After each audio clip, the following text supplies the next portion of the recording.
Hey YouTube, this is Scarecrow Kaiser. So I'm going to do a updated deck profile today on my Thavas Aqua build. So wasn't super long ago that I did a profile on this, but as I'm sure a lot of you know, deck profiles change some monthly, weekly, bi-weekly. We all change our decks up every now and then, trying out new things, tweaking a little bit, getting a little bit more experience with it. So I'm doing this update so that you can see how it currently is for my build. So I guess I'll start with my zeros first right now. I'm still using for my starting Vanguard Mitros. I love this card a lot.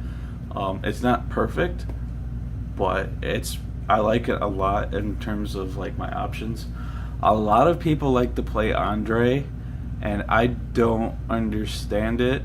If you sit down, I don't understand how you can sit down, try out this card, and try out Andre, and not find this card better than Andre. Like, I've played Andre several times, trying him out, and every single time I keep coming to the conclusion this card is better than Andre. The only reasons I've actually heard that's actually a reason usually is plays that actually aren't even legal.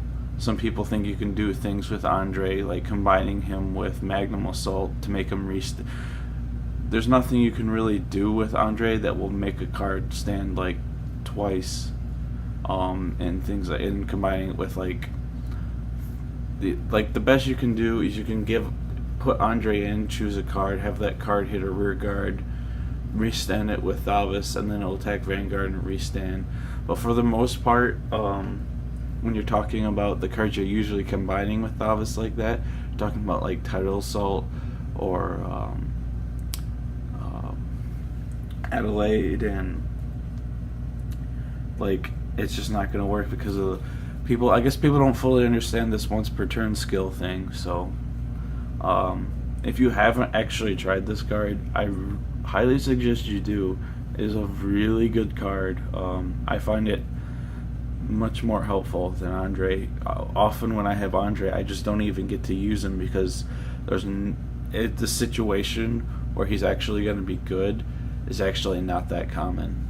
So this card, I always use it on my first stride. Always, it's really helpful, and it works really good against decks like Link Joker and Kagro. It gets cards off the field. Like, I can easily utilize this card and like the crit trigger and stuff, make a strong play, but end my turn with nothing for them to use against me. Under the triggers for Supersonics and 4 Petros for 8 crit. I think 8 crit is probably just...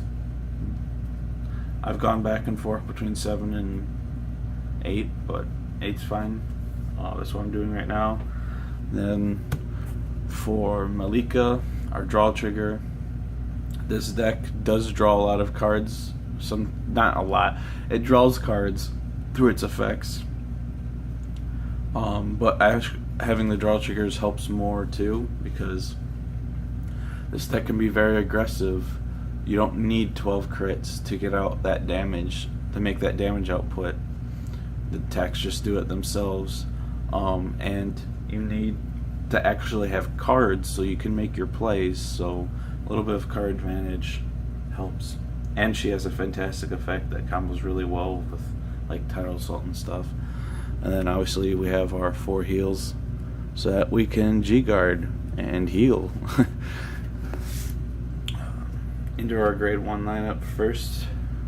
I've got 2 Stacia. She's fantastic. She can attack from back row. She can kill rear guards. You can give her a pump and she can attack Vanguard. I love this card. Pretty good.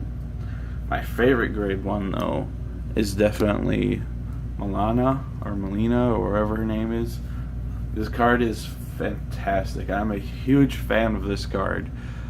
She's got resist. She can attack for 12 and draw. She is not once per turn, so you can restand her with Thavas and utilize that skill again. You can combo her. It's one of the few things that's cool about Andre. You can combo Andre with her, but this card is super cool. I love this card a lot. My favorite grade 1 in the clan. Next I've got 4 damage and flipping perfect guards. You could run the regular perfect guard. This deck doesn't absolutely need to unflip damage, but nowadays I really don't see a reason not to run damage on flippers. And then my last grade 1 spot I got for Nikki because I want to stride. You'll notice that's 13 grade 1s, a little bit lower than a normal count. I did it to make room for other plays. In this deck, your grade 1s are not your primary attackers. Your 2s pretty much are. You do utilize obviously your grade 1s and stuff, but I'll get that in a little bit because it matters with my grade 2 lineup too, to explain that a little bit further. Into the grade 2 lineup we got 4 Tidal Assault. I don't really need to explain this card. This card is like the grade 2 face of Aqua Force. It's a pretty good card. Then we got 4 Adelaide. I think this is like the best grade 2 in the clan. Well, in this deck I should say. She's my favorite grade 2 in the deck. She's absolutely amazing. I see people argue to not play 4 of her, and honestly, every time I hear your guys' reason why, I think it's just some shitty excuse for not actually just playing 4. Like, she's not expensive. How yet, like, when I hear you guys say why you don't run 4 of her, it actually just feels like you're saying that because you actually don't own 4 of her. They're saying things like, she only works the turn that you called her, so fucking what? This card is way too good. Like, this card is absolutely bonkers good. Combos so well with like Thavas and stuff, and obviously with Lambros, having her attack the rear guard, get your 4 attacks off still, have her restand with Thavas. Now she's at 21 that will restand. It's amazing. Next I've got 2 couple dagger sailors. I'm gonna explain. You're not going to see a Magnum Assault in this deck profile. Reason is, I don't think he's a bad card. He's clearly not a bad card. I don't prefer him. I don't think he's probably the best option. You can do cool things with him and stuff, and but my problem with him is that he needs to be boosted to work properly. And in this deck, I feel like your grade 1s are not as important. You've got your Nickies for striding, then you've got your perfect guards for guarding.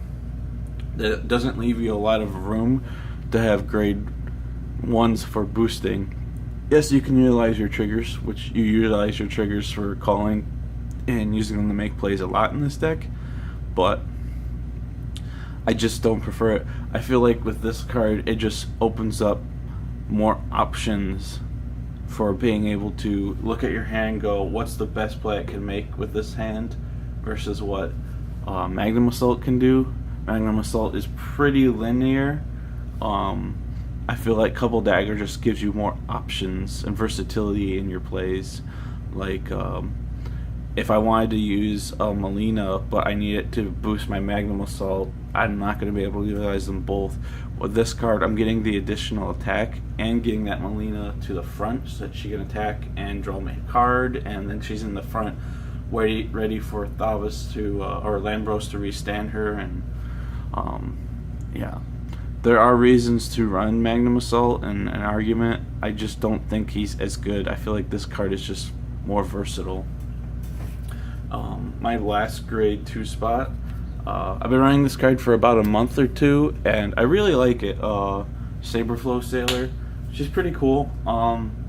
She's weak, but if she does like a wave 4 or higher, basically, at the end of the attack, you can retire her and draw 2 cards.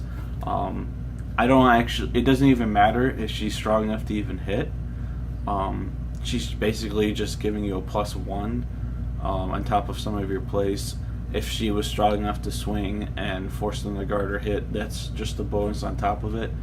And she gets off the field. That's one thing that if you build your Aqua Force deck right, you can take advantage against certain matchups like Link Joker and Kagero and stuff, and leave nothing. Do a play, and then the board is gone, and there's nothing for your opponent to like kill or lock or. And she, as I said, this deck needs cards to make its plays, and she helps give you cards. So I've been liking her a lot.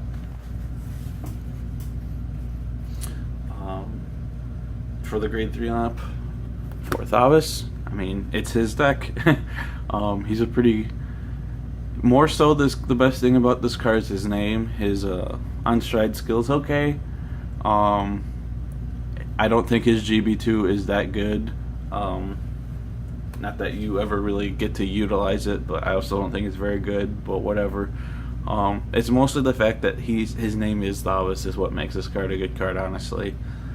And then my second grade 3 is for Skyros.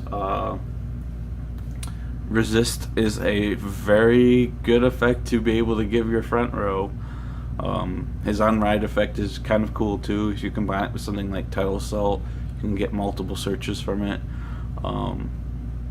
But yeah, in certain matchups, that skill to give your front row resist is so good. Like against like Link Joker and stuff. Yes, they can still do things. There are ways around it that they can do. But when you're making them not make their best possible plays that they could have been doing beforehand, making them do weaker plays, it's that much better. I like it a lot. And for my G-Zone now. So I guess I'll start with my G-Guards. My G-Zone's almost identical to what you've seen before. I play one Dismal, 2 Screws. We know why these cards are played. Every deck can use them, so we already know their arguments. To the Aqua Force G-Guard, who isn't that good, but we still play it anyways because. Then we got for Thavas. 99% of the time, this is my first stride.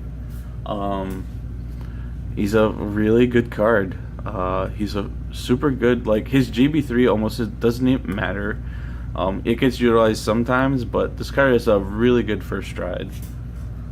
Really good combos you can do with him and stuff. For Lambros, if this card didn't exist, this clan would suck. That's a straight up honest answer. Without Lambros, Aqua Force sucks. With it, it's a pretty darn good clan. One Christos, I never use this card. But as far as like Aqua Force G units go, I wouldn't ever really use any of them other than Lambros and Thavas. But I have the room in here, so he's the one like guy I have there. Yeah, I guess like there could be some situations I'm going to use him. As far as like the options go, I feel like he's the best one if you're just going to have one of the Aqua Force G units. But I never use them.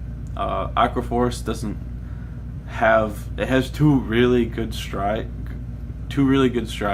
Thavas and Lambros. Other than that, its G units are kind of poop in comparison to things like Kagero, where like has all these good G units, and Gear Chronicle, so much versatility.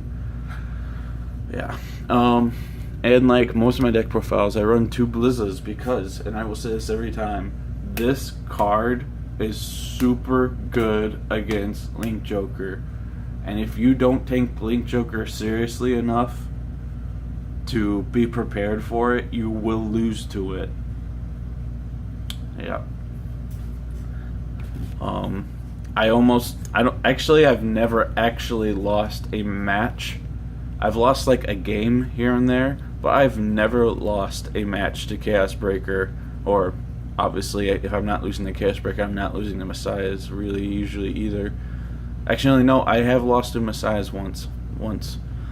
Freeze Way got in the way a lot, but I was actually playing this deck at the time. But against Chaos Breaker, I've literally never lost a match to them. And I give a lot of credit to that based to the fact that I have Blizza in almost all of my G zones of all my decks. So thank you for watching. Yeah, please give me any comments or any questions about anything you want to ask about it. Please check out the videos of matches I've been posting. I put a lot of time into editing them to make them more enjoyable than just the average boring game. There's a lot of time that goes into them, so let me know what you guys think. Thank you for watching.